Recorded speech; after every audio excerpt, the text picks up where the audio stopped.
Hey guys, welcome to Zest to Learn. In our last video, we mastered how to perfectly read and pronounce Chapter 1 Satyam Shivam Sundaram Sanskritam from your brand new NCERT Sharda textbook. But today is where we turn you into a Sanskrit topper. Because let's be real, reading is just step 1. What happens when your teacher asks you a tricky question in class? What happens when you face the 80 mark board exam and have to write answer from these chapters? If you try to blindly memorize the text, you will get confused. But don't panic. In this video, we are going to complete line by line, word by word decoding of this entire chapter. I'm not just going to give you a boring summary, I'm going to break down the hidden meanings of the tougher Sanskrit words, translating them into a crystal clear English and showing you exactly how CBSE will frame questions from these very lines. By the time you finish watching this video, you won't just know the meaning, you will be able to answer any back exercise or exam question completely on your own, flawlessly. Grab your notebooks and your pen. If you haven't joined the family yet, hit that subscribe button right now because this to learn has your back with dedicated English explanation for every single chapter from class 6th to class 10th for both Hindi and Sanskrit. Are you ready to unlock the true meaning of chapter 1? Let's jump straight into the line number 1. Bharatiya Katha Sadakam. What does Bharatiya means? It's Indian. Ekata means unity. Sadakam means achiever. So Bharatiya Katha Sadakam Sanskritam. What does it mean? So Sanskritam means Sanskrit. So what they are saying is Sanskrit is which achieves or the fosters the Indian unity. Next line Bharatiyatva Sampadakam Sanskritam. Bharatiyatva means Indian identity. Sampadakam means creator or provider. So Sanskrit is which establish and refines our Indian identity.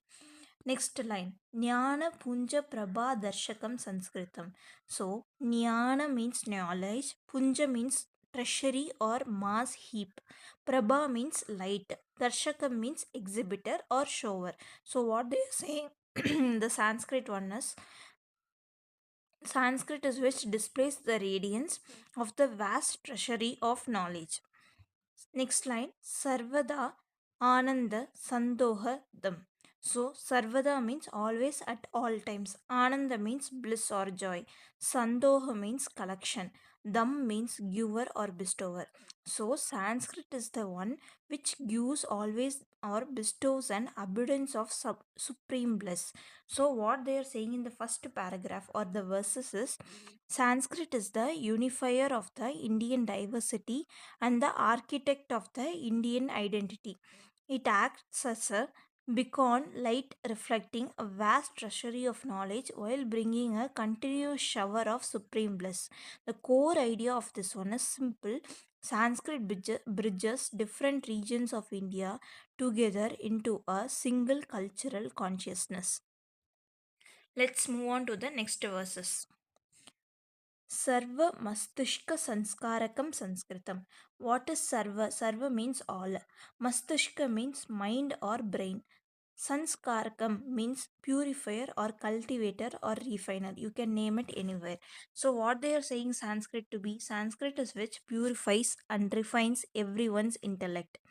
Next, Sarva Vani Parishkarakam Sanskritam. Sarva again it's all. Vani means speech or language. Parishkarakam means polisher. So that Sanskrit polishes and perfects all speech and expression. Next line. Satpada Prerna Dayakam Sanskritam. Sat means right or true. Pada means path. Prerna means inspiration. Dayakam means giver. So, Sanskrit is the one which provides the inspiration to walk on the righteous path. The next one, Sadguna Grama Sandayakam Sanskritam. Oh, how we have to break this one is Sadguna means noble virtues. Not we have to not say as grama, it's arama. So, what it is, resting place or a garden. Sandayakam means connector or binder. So, Sanskrit is the one which connects the individual to the literal garden of noble virtues. So, what whole paragraph of this says? Sanskrit refines and purifies the human intellect and polishes our speech. It constantly inspires us to walk on the path of truth and unites an individual with a vast garden of noble virtues. So, the core idea is studying the language elevates your thought, speech, and moral character. Let's move on to the third one. Third verses. Vishwa Bandhutva Vistarakam Sanskritam. Vishwa means everyone knows it's world or globe. Bandhutva means brotherhood or fraternity. Vistarakam means expander, propagator. So, what they are saying Sanskrit to be, it expands the spirit of universal brotherhood. Sarva Bhute Kata Karakam. Sarva, it's again all. Bhuta means creatures or living beings. Ekata is unity. Karakam means maker. So, what they are saying Sanskrit to be? Sanskrit is which one creates the feeling of unity among all the living creatures. Next. Sarvadaha Shanti Sanstapakam Sanskritam. Sarvataha means everywhere from all sides. Shanti means peace. Sanstapakam means establisher. So, what they are saying Sanskrit to be, Sanskrit is the one which establishes complete peace in all direction. Next, last line of this paragraph. Panchashila Pratishtapakam Sanskritam. Panchashila means five principle of peaceful coexistence. Pratishtapaka means upholder or installer. So, what they are saying Sanskrit, which firmly installs the code of peaceful existence. So, it speaks this paragraph speaks about global peace and harmony. Sanskrit expands the spirit of universal brotherhood and creates a feeling of oneness among all living beings. It establishes the peace everywhere and lays down the foundation of Panchashila, that is the five principle of peaceful coexistence. So the core idea here is the language brings the boundaries to promote the ancient philosophy of Vasudhaiva Kutumbakam, that world is one family. The fourth one, Tyaga Santosha Seva Vratam. So Tyaga means we all know sacrifice. Santosha means contentment. Seva means service. Vratam means dedication. So Sanskrit is the one which embodies the sacred vow of sacrifice, contentment, and service. The next line, Vishwa Kalyana Nishtayutam Sanskritam. Vishwa means world, Kalyana means welfare or well being, Nishta means commitment or devotion, Yutam means filled with. So, what they are saying in this line is Sanskrit is the one which is filled with deep commitment to global welfare. Jnana Vijnana Sammelanam Sanskritam. So, what does it mean? Jnana means the spiritual knowledge. Vijnana means material science. Sammelana means confluence or meeting point. So the Sanskrit is the one which is the perfect convergence of the spiritual wisdom and the material science. Next one. Bhukti Mukti Dyo Delanam Sanskritam. Bhukti means worldly enjoyment or prosperity. Mukti means spiritual liberation. Vaya means both dual pair. Udvelanam means elevating. So the Sanskrit is the one which uplifts and grants both worldly prosperity and final liberation. So what does here it says? It says the synthesis of science and spirit. Sanskrit nurtures the vows of renunciations, contentment, and selfless service. It is deeply dedicated to the global welfare, serving as a perfect meeting point for both spiritual knowledge, that is jnana, and material science, that is vijnana, while awaking the desires for both worldly enjoyment and ultimate liberation, which means mukti. So the core idea is it perfectly balances the material scientific process with the deep spiritual evaluation. So what is the next one? Dharma Kamartha Moksha Pratam Sanskritam. Dharma means righteous duty, Artha means material security, Kama means desire or pleasure, Moksha means liberation, Pratam means granted, giver. So, Sanskrit is the one which gives all the four goals of human life. What are the four goals? Dharma, Artha, Kama, Moksha. Next one. Ehika Mushmiko Karshatam. So, what Ehika means belonging to the world. Amushki, Am, Amushmika means belonging to the next world. Utkarsha means progress or elevation. Dam means giver. So what they are saying is that which gives progress in both this worldly life and afterlife too. So next is karmatam jnanatam bhaktitam Sanskritam. Karmata means view of a righteous action. Kama Jnanatam means view of a true knowledge. Bhaktitam means view of devotion. So, Sanskrit yields the fruit of action, knowledge, devotion. Karmadam, Jnanadam, Bhaktitam. Next, last line of this paragraph is Satyanishtam Shivam Sundaram.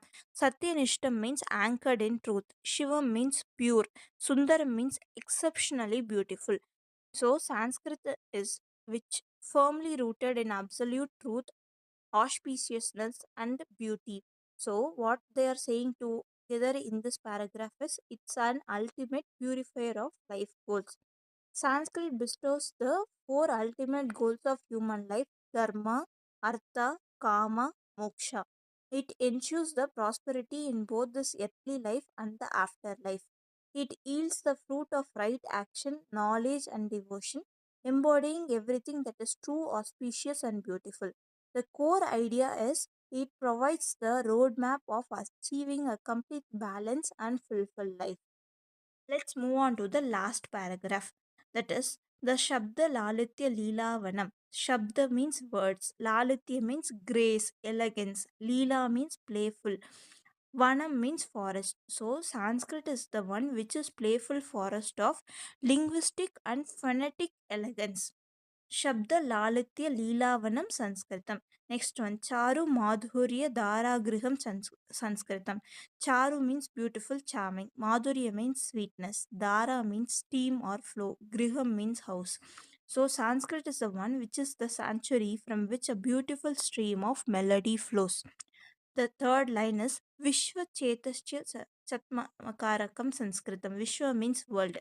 Chetas means consciousness.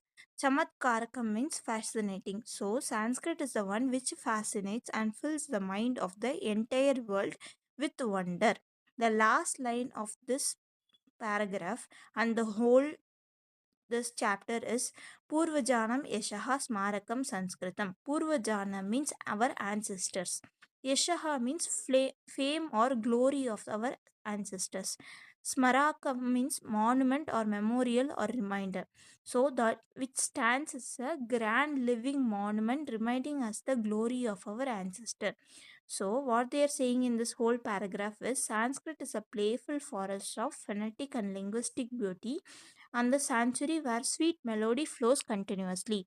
It holds the power to fascinate the mind of the entire world and stands as a glorious living monument to the previous ancestors and their achievements. So, the core idea is beyond its philosophy, the language itself is an artistic masterpiece and the greatest ancestral heritage. So, this is about this lesson, chapter 1. Hope you understand each line, each word. What you have to do if you struck in between, stop the video, take your pen, note in your, make a note those things in your book or in the note, write the meaning and repeat it once again by yourself. So, it will be easy for you to understand each and every line of this chapter. Hope you liked it. Share with your friends who are in need of English explanation for the Sanskrit chapters. If you want to read along with me, please look for the previous video of this chapter. Thank you. Subscribe to Zest.